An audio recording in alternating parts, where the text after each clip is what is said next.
You're listening to the Psych Central podcast, where guest experts in the field of psychology and mental health share thought-provoking information using plain, everyday language. Here's your host, Gabe Howard.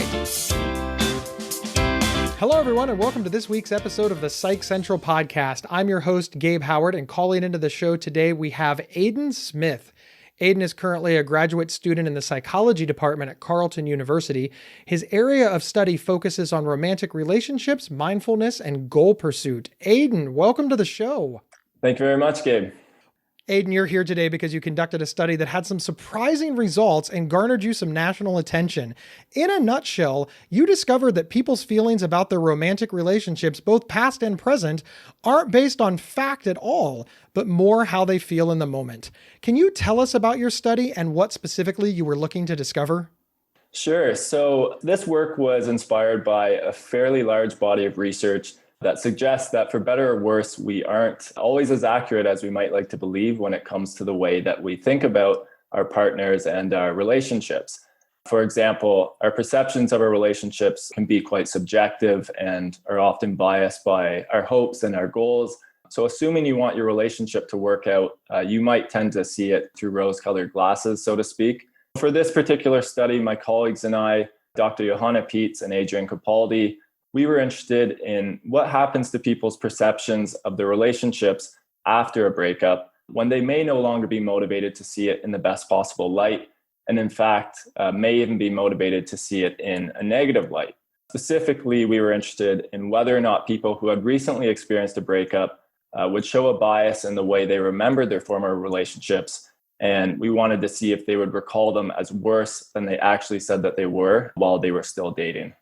How did you find people who were in a relationship that they described as good, got them to break up, and then asked them if they saw because that's like right where my mind went, right? Like it seems like in order to do this research, you had to find a happy couple and then follow them around until they broke up and then said, hey, what'd you think of that relationship? Just to see, but I'm not a researcher, so I imagine that's not how you did it. You know what? That's not a bad summary, actually. The study design was quite simple. We basically did recruit people who were in romantic relationships, and we asked them how satisfied they were in those relationships.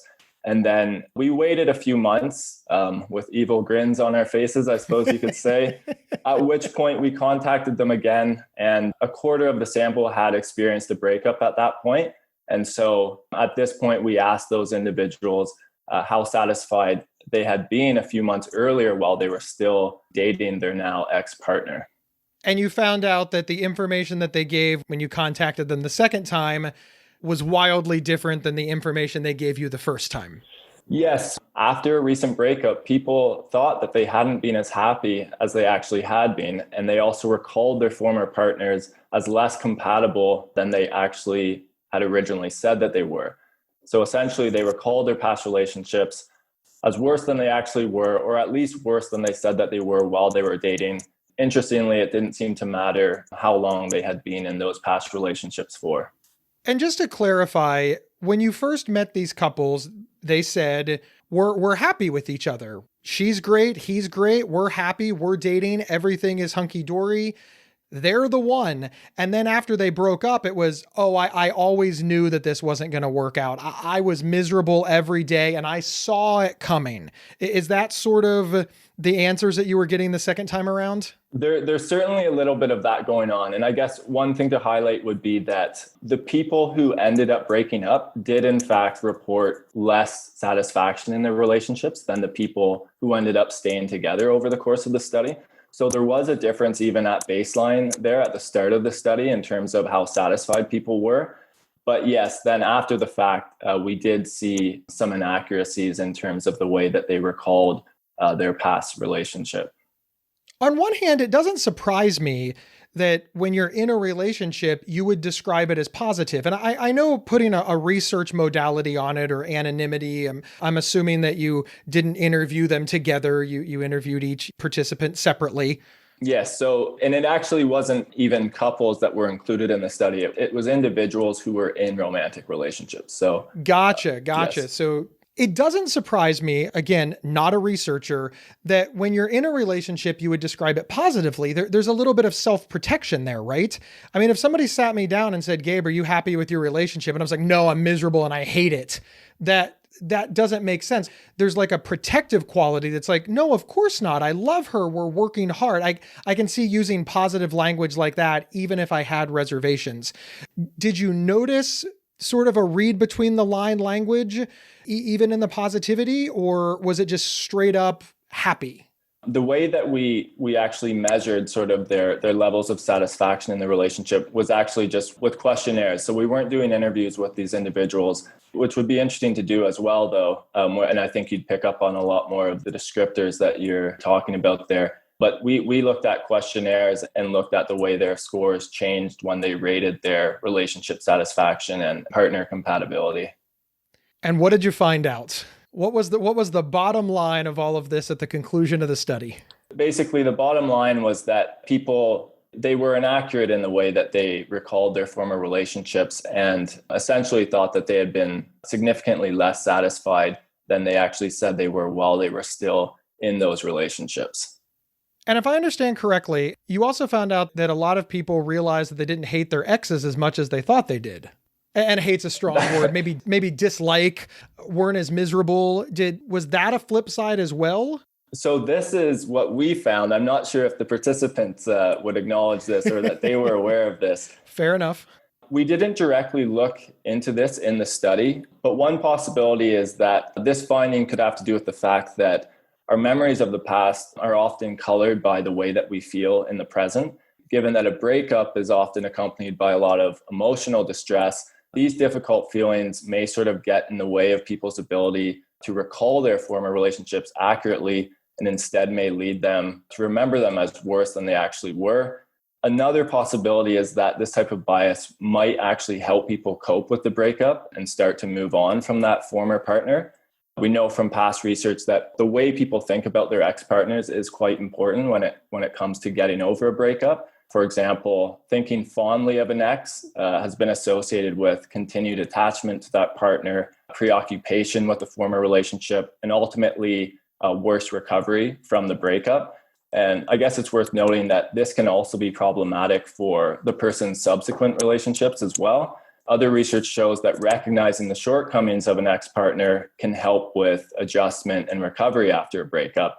And in fact, some researchers argued that people are unable to get over a breakup until they fundamentally change the way that they view their former partners and relationships. So to bring it back to this particular bias, if someone is no longer available to you as a romantic interest, then a bias towards viewing them in a slightly more critical light might actually provide some reassurance and comfort and reduce those feelings of regret. Just to clarify, it sounds like your study has shown that people just are completely inaccurate in the way that they recall past relationships. It's important to note they weren't completely inaccurate when it came to the way that they recalled their past relationships. For example, it wasn't as though they said they were absolutely head over heels in love with their former partner, and then after the breakup, they recalled that relationship as absolutely awful. Although I suppose that is possible and could be the reality for some individuals. But yeah, they generally weren't completely derogating their former relationships. It was more so that on average, they recalled them as slightly worse than they actually said they were while they were dating. In that sense, it's possible that after a breakup, people simply remove the rose-colored glasses and are no longer seeing that relationship in an idealized manner. But isn't that healthy? Isn't it good to really see somebody for who they are? Yes, I mean, these types of biases, it can be sort of a little unsettling almost to learn about them for the first time, and the idea that perhaps we're not as accurate as we like to think in terms of the way we think about our partners and feel about them. But some researchers do speculate that these and similar types of biases are actually an important feature of a healthy and satisfying relationship. And often we see in past research that these types of biases are associated with greater relationship satisfaction.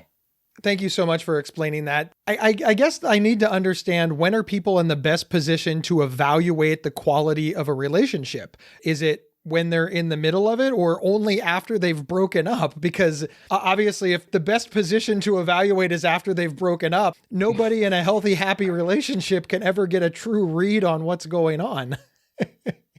This is a really interesting question, and one I'll admit from the get-go that I certainly don't have the answer to, but it's interesting to think about because there's sort of this implicit assumption that we're probably going to be more accurate in the way that we think about our relationships while we're actually in them, as opposed to once they're over and some time has passed. To give a poor analogy here, if you were eating a sandwich and I asked you how enjoyable that sandwich was, I would probably trust your answer now a lot more than I would if I were to ask you again a few months from now when this sandwich was over. I like it. So tips are admittedly more complicated than sandwiches, but we know from a large body of research that when we're in a relationship, we are prone to a number of biases that may lead us to view our relationships in that idealized manner rather than a more objective manner. Essentially, we're motivated to see them as good, that we've got a great partner, we've got a great relationship, and therefore we'll probably play up some of the positive aspects and downplay some of the more negative aspects. On the other hand, after a breakup, it's possible that we're motivated to do just the opposite. And we might want to believe that our former relationships were never really that great all along, because it probably isn't exactly comforting to think that your past relationship, which ended for whatever reason, was absolutely fantastic and you'll never find another one quite like it. So essentially, it seems as though we may be prone to biases on both sides of the breakup. And I think it remains an open question as to when we're in the best position to evaluate them objectively. What did you find in regards to people who stayed together? I mean, obviously, you said 25% broke up, which means 75% were still going strong. An interesting finding. So our research showed that people who stayed in the same relationships over the course of the study also showed some biases or inaccuracies in the way that they thought about their relationships. These people thought that at the end of the study, their relationships had significantly improved over the past few months, even though no improvement had actually taken place. They said that they were significantly happier in their relationships at the end of the study than they recalled being at the beginning, even though they had been just as happy at the start. Why do you think that was? Why do you think people thought that their relationships improved when in actuality they just stayed stagnant? And I don't mean stagnant in any bad way. Just as somebody who's been married for almost a decade now, I'm fond of saying boring is healthy. There's no drama. We know each other. It's all fine. But I understand why young people are like, man, I don't want to be that guy. I get it. But at the same time, that is what a healthy relationship looks like. There's no gossip. It's just there. Why do you think they're seeing this when in actuality they're, I guess, boring? Is that the word to use? Well, I think that this type of a bias could also sort of reflect that idea of seeing the relationship through rose-colored glasses, in that it may be helpful to think of the relationship as continuing to improve or get better over time. And by downplaying or derogating the past, we're able to do this. This bias might sort of reflect a mechanism that allows people to maintain a positive view of their relationships as time goes on. And it also probably sort of helps to fend off some of those ideas that you just mentioned about stagnation or the possibility that your relationship is getting worse over time. This type of a bias would sort of help protect against that and probably be a little more appealing. I guess I'll also note that other research has found that we do this on a personal level as well. So, for example, there's a study that showed that college students recalled their past selves more negatively on a number of characteristics like self-confidence or their social skills compared to how they had actually rated themselves a few months earlier. So essentially, downplaying the past basically seems to be one strategy that we use to make ourselves feel better about ourselves and our relationships in the present. We'll be right back after these messages. Gabe here, and I wanted to tell you about Psych Central's other podcast that I host, Not Crazy. It's straight talk about the world of mental illness, and it's hosted by me and my ex-wife. You should check it out at psychcentral.com/notcrazy or your favorite podcast player. This episode is sponsored by BetterHelp.com. secure, convenient, and affordable online counseling. All counselors are licensed, accredited professionals. Anything you share is confidential. Schedule secure video or phone sessions, plus chat and text with your therapist whenever you feel it's needed. A month of online therapy often costs less than a single traditional face-to-face session. Go to betterhelp.com/Psych Central and experience 7 days of free therapy to see if online counseling is right for you. betterhelp.com/Psych Central. We're back with Aidan Smyth discussing his study about relationships and our feelings. What are some other biases that you found existed in romantic relationships? Sure. So there's a large body of research, and I think even some of your former guests have probably spoken about these types of things as well. One of the biases that I've alluded to a couple of times here is the idea of seeing our partners through rose-colored glasses or in an idealized manner. What I mean by that is there was a study that essentially found that people tended to describe their partners in a manner that more closely resembled their ideal partner rather than their partner's actual attributes. So there's some nice empirical evidence for the phrase love is blind, I suppose.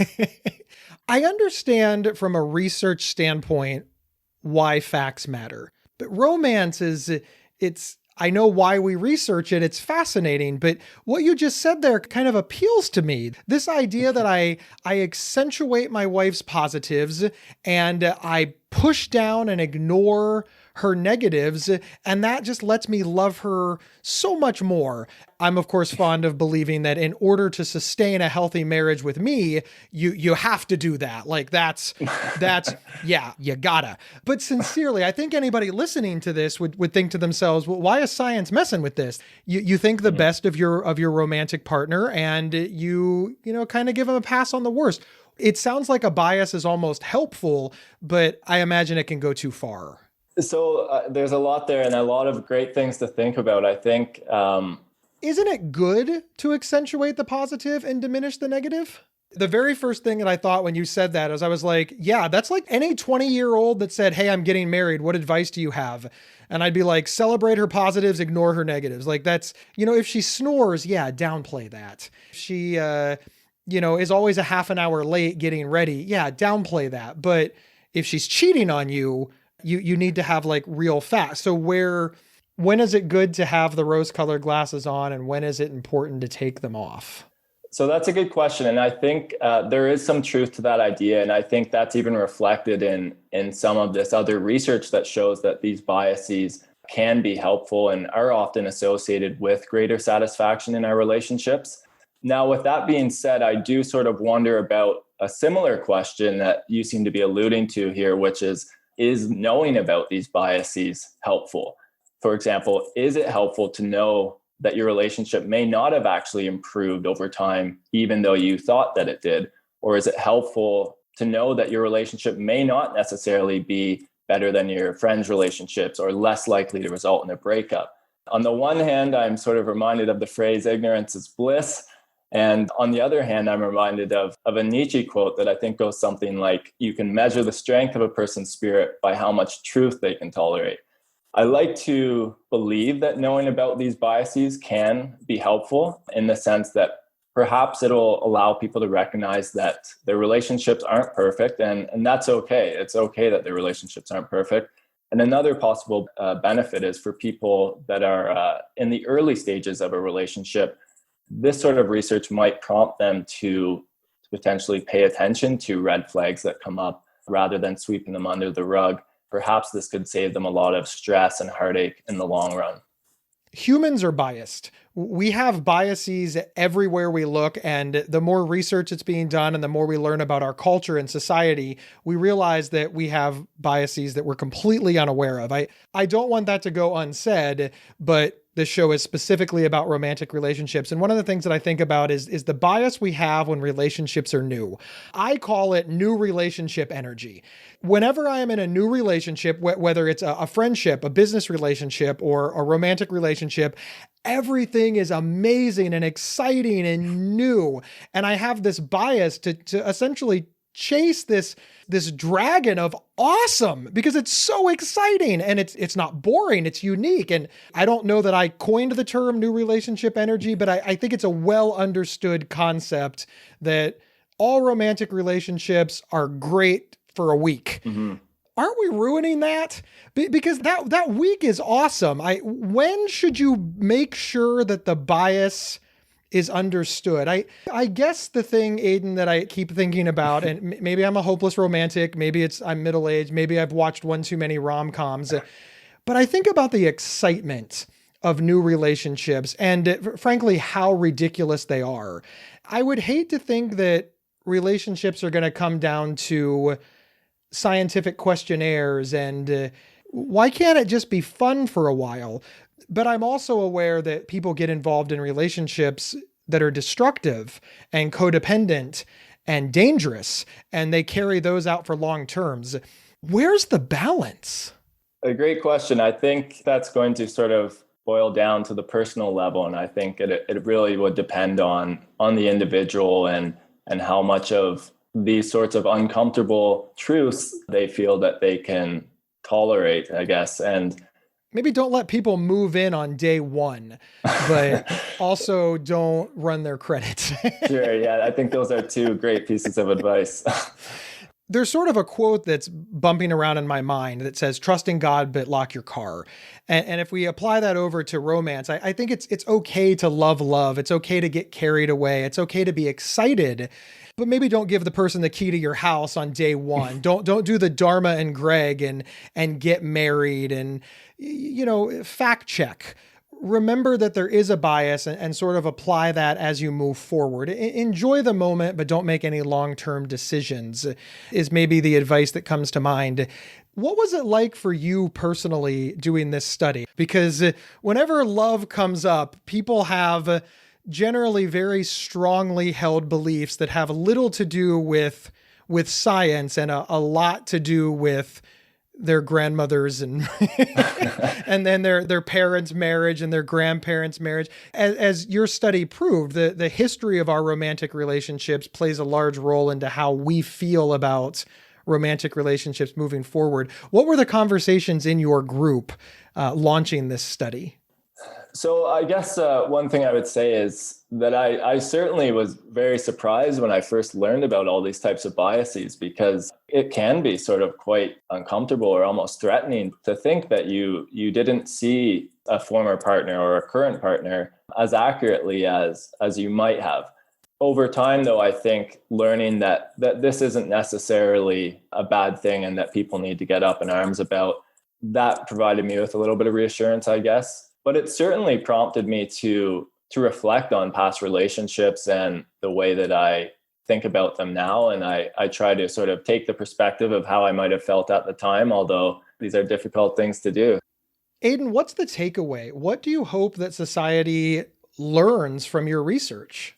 One thing I'll point out right off the bat is I don't think this is a green light for people to run out and get back together with their exes. That's not what we're trying to say with this research here. But I think it sort of gives us the chance to reflect on our past relationships and potentially see them in a new light as valuable experiences. And maybe over time, people can get to a place where they do actually recognize that they did enjoy their time with these people and that they probably did serve them in their lives moving forward.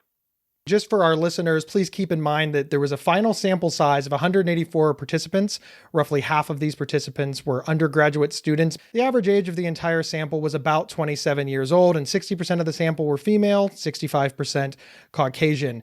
We just want to make sure that you have all the facts because research is limited and what conclusions can be applied to humanity as a whole. Absolutely. All right. Thank you so much, Aidan, for being here. We really, really appreciate it. Thanks for having me, Gabe. You're very, very welcome. Hey, everybody. My name is Gabe Howard, and I am the author of Mental Illness is an Asshole and Other Observations. It's available on Amazon, or you can get signed copies for less money at my website, gabehoward.com. I'll even throw in show stickers. We have a super secret Facebook page, psychcentral.com/FB show. Check it out. You can hang out with me. And if you really like the podcast, wherever you downloaded it, please subscribe, please rate, please rank, and please review. Remember, you can get 1 week of free, convenient, affordable, private online counseling anytime, anywhere, simply by visiting betterhelp.com/psychcentral. We'll see everyone next week.